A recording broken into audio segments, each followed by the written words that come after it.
하나님 아버지 감사합니다. 주의 백성들을 선택하여 주시고 또 우리에게 예수 그리스도를 보여주사 오늘도 구원받은 백성으로 영원한 생명을 가진 주의 자녀로 살아가게 하시니 참으로 감사합니다. 하나님, 우리는 오늘을 살아간다고 말하지만 실상 우리는 오늘 하루 더 죽음으로 가까이 가는 존재임을 깨닫고 살아갈 수 있도록 도와주시옵소서. 그래야 하나님, 오늘 내가 내리는 모든 선택이 이 세상에서 썩어 없어질 육체를 위한 선택이 아니라 영원한 생명을 향해 나아가는 담대하고 주님을 향한 결정이 될 수 있도록 하나님께서 도와주시옵소서. 눈앞에 보이는 사소한 이익이 아니라 나를 위한 선택이 아니라 영원한 생명을 나에게 허락하시고 오늘도 나와 동행하시는 예수님을 선택하는 우리들이 되게 하여 주시옵소서. 감사합니다. 예수님의 이름으로 기도드립니다. 아멘. 마태복음 26장 26절에서부터 35절 말씀으로 주의 말씀을 증거합니다. 우리 다 함께 보시겠습니다. 능력받는 새벽기도, 응답받는 새벽기도, 성령과 함께하는 새벽기도. 할렐루야. 아멘. 오늘은 고난주간, 저희는 월요일날 새벽 예배가 없기 때문에 오늘이 고난주간의 첫 번째 새벽 예배입니다. 특별히 여러분, 이번 주간은 물론 우리가 여전히 오늘을 살아갑니다. 여전히 우리는 무엇을 먹을까, 또 무엇을 해야 하는가 선택을 합니다. 그 모든 선택들 속에서 이번 주만큼은 늘 그리스도 예수를 기억하시고 그 예수께서 십자가에 달리셨던 그 선택을 잊지 않고 늘 기억하며 살아가시는 여러분들 되시기를 예수님의 이름으로 축원합니다.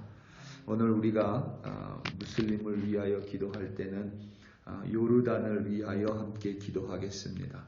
요르단은 이스라엘과 국경을 마주하고 있으며 성경 속에서도 기록되어 있는 지역입니다. 인구의 90% 이상이 무슬림이며 기독교는 2에서 4% 정도에 불과한 나라입니다. 부유한 국가는 아니지만 주변에 많은 난민을 수용하는 나라입니다. 요르단에 거주하는 난민을 위해 기도하고 그 땅의 그리스도인들이 가난한 난민을 돕는 축복과 사랑의 통로가 되기를 기도하며 요르단의 무슬림이 그리스도가 메시아 되심을 깨달을 수 있도록 하나님께서 역사하여 주시기를 함께 기도하겠습니다. 우리는 매일매일 선택을 하며 살아갑니다. 내가 원하는 선택이건 혹은 타인에 의해 강요된 선택이건 우리는 선택을 피하며 살아갈 수 없는 인생입니다. 혹자는 그래서 인생은 선택의 연속이다 라고 역설했습니다. 실존주의 철학자 장폴 샤르트르는 인생은 출생과 죽음 사이의 선택이라고 단언했습니다. 우리는 선택을 절대 피할 수가 없는 존재입니다. 매일매일 크고 작은 선택의 결단을 내리며 살아갑니다.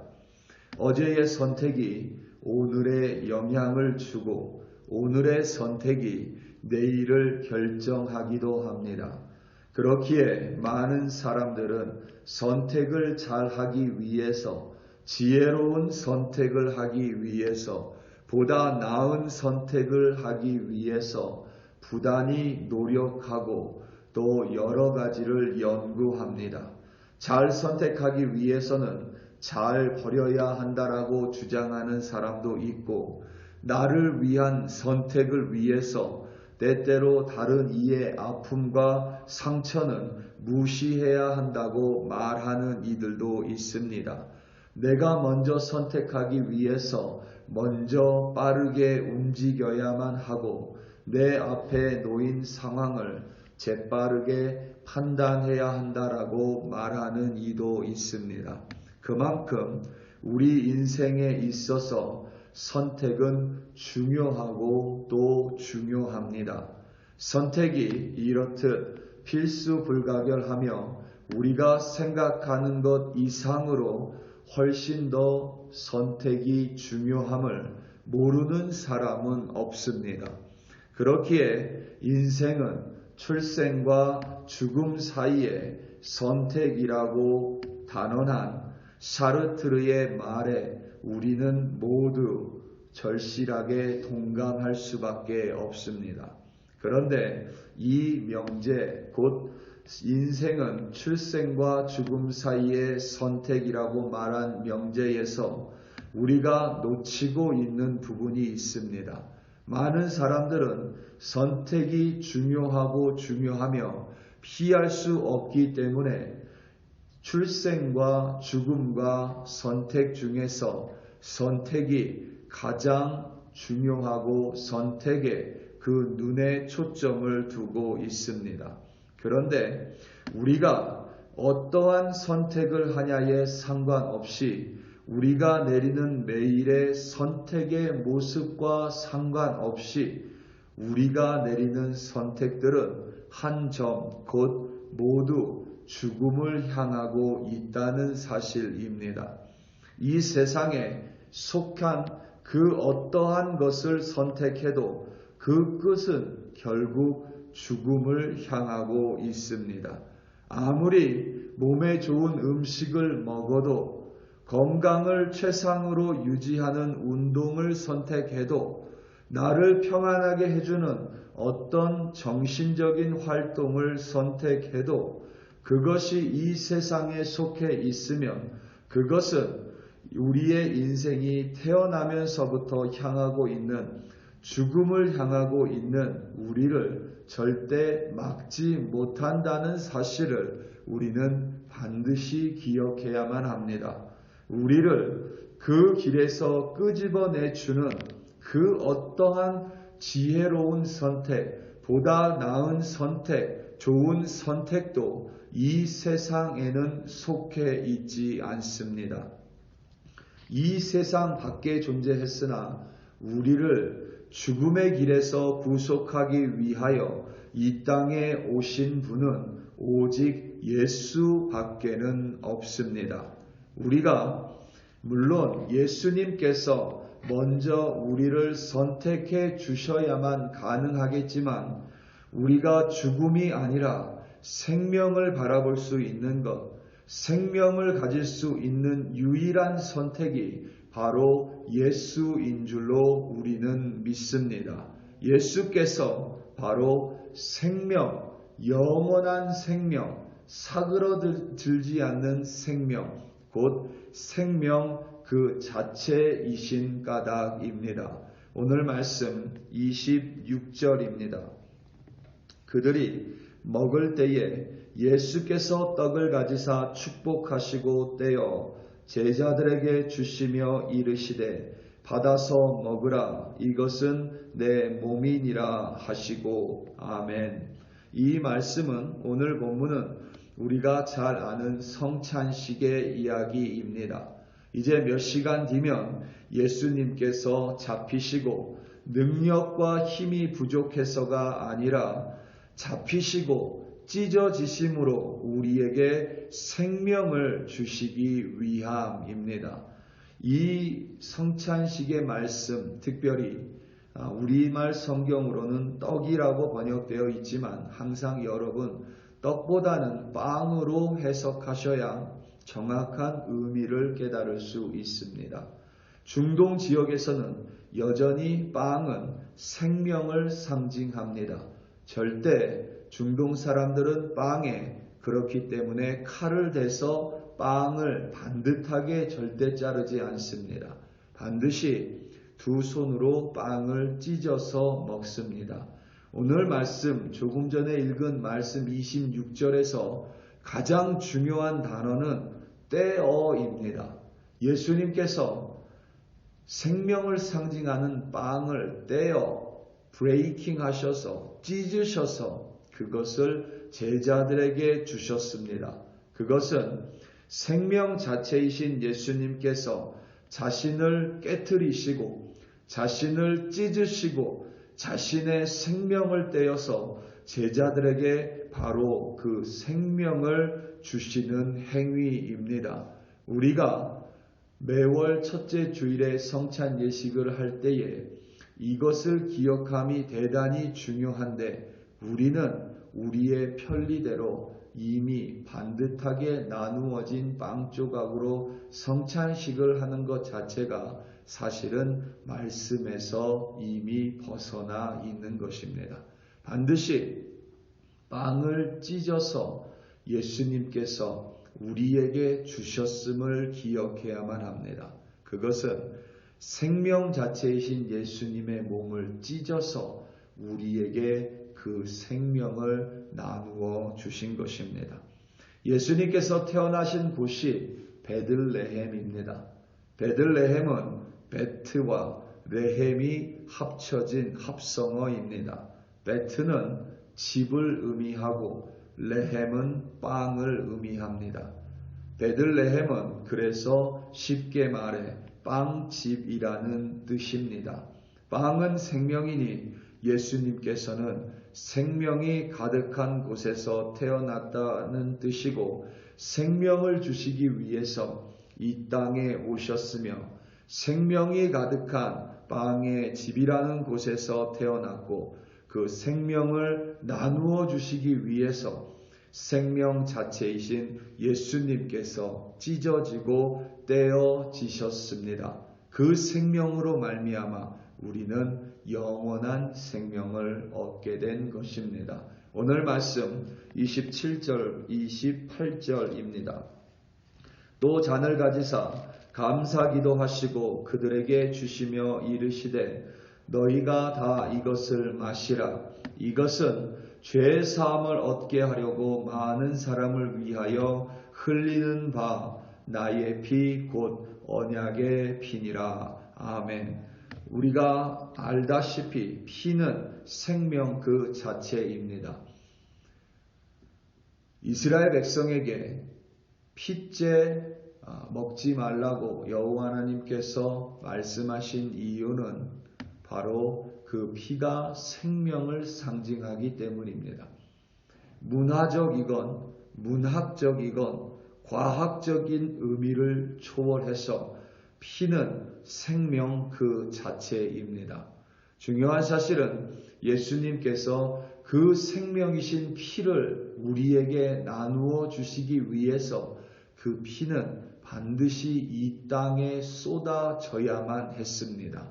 결국 해골로 죽을 수밖에 없었던 우리 위에 십자가가 세워지고 그 십자가 위에서 예수의 피, 곧 새 언약의 피, 용서함을 의지하는 피, 죄사함을 의지하는 그 피가 우리를 덮음으로 말미암아 우리는 마치 마른 뼈가 되살아나듯이 우리의 생명이 되살아나게 된 것입니다. 그리하여 예수님의 피가 쏟아졌기 때문에 예수님의 피가 예수의 몸 안에 머물러 있었던 것이 아니라 그 피가 그 몸에서 모두 빠져나오는 십자가의 고통을 예수께서 감내하셨기 때문에 우리는 그 피로 말미암아 오늘도 영원한 생명을 누리며 살아갈 수 있는 예수님의 제자로 하나님의 자녀가 된 것입니다. 그럼에도 불구하고 우리는 여전히 예수님의 제자들과 같이 우매한 결정을 내리는 부족한 존재입니다. 오늘 말씀 35절입니다. 베드로가 이르되 내가 주와 함께 죽을지언정 주를 부인하지 않겠나이다 하고 모든 제자도 그와 같이 말하니라. 아멘. 우리가 잘 알듯이 베드로는 예수님께서 베드로가 예수님을 부인할 것이라는 예언 앞에 단언하며 모든 이가 예수를 부인할지라도 나는 부인하지 않겠다라고 예수님께 결단하고 예수님 앞에 말했습니다. 모든 제자들도 동의했습니다. 그들은 분명히 이 순간에는 예수님을 선택하기로 결단했을 것입니다. 그런데 막상 예수님이 잡히시고 자신의 목숨이 위태로울 때에, 두려울 때에 사람들 때문에 그들은 결국 예수님을 선택한 것이 아니라 자신의 안위를 선택하고 자신의 안녕을 선택했으며 본인들이 생각하기에 지혜로운 선택을 내렸을 것입니다. 그들이 무엇이라 변명하건 그들이 내린 선택은 예수님과는 멀리 동떨어진, 그러니까 생명이 아니라 죽음을 향한 선택에 불과했습니다. 우리 사랑하는 성도 여러분, 오늘 하루 때로는 내가 내리는 작은 선택이 예수와 상관이 없다고 여겨질 수도 있습니다. 하지만 그럼에도 불구하고 여전히 내가 오늘 먹고 마시고 무언가를 행하는 것이 예수님을 향한 것인가, 예수님을 기쁘게 하는 것인가, 사람을 기쁘게 하는 것인가, 예수님을 위한 것인가, 나를 위한 것인가, 예수님을 향한 것인가, 죽음을 향한 것인가, 한 번쯤은 반드시 돌아보시고 그것이 나, 죽음, 이 세상이 아니라 예수님, 구원, 영원한 생명을 향한 여러분들의 선택이 되시기를 예수님의 이름으로 축원합니다. 다 함께 기도하시겠습니다. 우리 시간 함께 기도할 때에 앞서 언급한 대로 요르단이라는 나라를 위하여 기도합니다. 그 땅의 무슬림들을, 그 땅의 난민들을, 그 땅의 그리스도인들을 우리 함께 위하여 기도하고, 또 여러분 오늘 하루 살아가시면서 어떠한 선택을 마주하든지 예수님을 선택하는 우리들 되게 해달라고 주여 한번 부르시고 합심하여 기도합니다. 주여, 할렐루야, 할렐루야, 할렐루야. 하나님 아버지 감사합니다. 하나님 오늘도 우리는 기도하기로 선택하고 요르단을 위하여 기도합니다. 특별히 요르단에 많은 난민들이 있습니다. 그 땅의 그리스도인들이 하나님으로부터의 온 사랑과 축복의 통로가 되게 하여 주시고 90% 이상 넘는 무슬림들 가운데 살아가는 그리스도인들이 믿음의 선택을 내릴 수 있도록 성령께서 도와주시옵소서. 그 땅의 많은 무슬림들이 오늘 라마단 기간 동안에 예수 그리스도께서 십자가에 못 박히셔 죽으셨음을 메시아가 되기 위해 빵이신 예수님이 찢어지시고 예수님의 모든 피가 쏟아짐으로 말미암아 예수님께서 온전한 구속의 사역을 이루셨음을 그 땅의 무슬림들에게 하나님 아버지 보여주시옵소서. 우리 글로리교회 백성들 이 고난 주간에 하나님 여전히 우리는 먹고 마시며 무엇을 하는 행함의 선택을 이룰 수밖에 없습니다. 하나님 이전에는 하나님 나를 위한 선택이었고 내가 먹고 싶은 것을 위한 선택이었고 내가 원하는 것을 위한 선택이었다면 하나님 최소한 이번 주 고난 주간만큼은 그 선택 앞에 예수님의 몸을 생각하고 예수님의 찢어진 몸을 생각하며 예수님의 쏟아진 피를 생각하며 예수님의 고난을 기억하며 예수님을 향한 선택을 내릴 수 있도록 성령께서 도와주시옵소서. 그래요 아버지 하나님, 제자들처럼 예수의 십자가와 무관한 선택을 내리는 우매한 자들이 아니라 삶의 두려움 앞에서 사람들의 걱정과 염려 앞에서 하나님 내 안위가 아니라 예수 그리스도를 선택하는 참된 주의 제자로 오늘도 세워주시고 삼아주시옵소서. 할렐루야, 할렐루야. 감사합니다.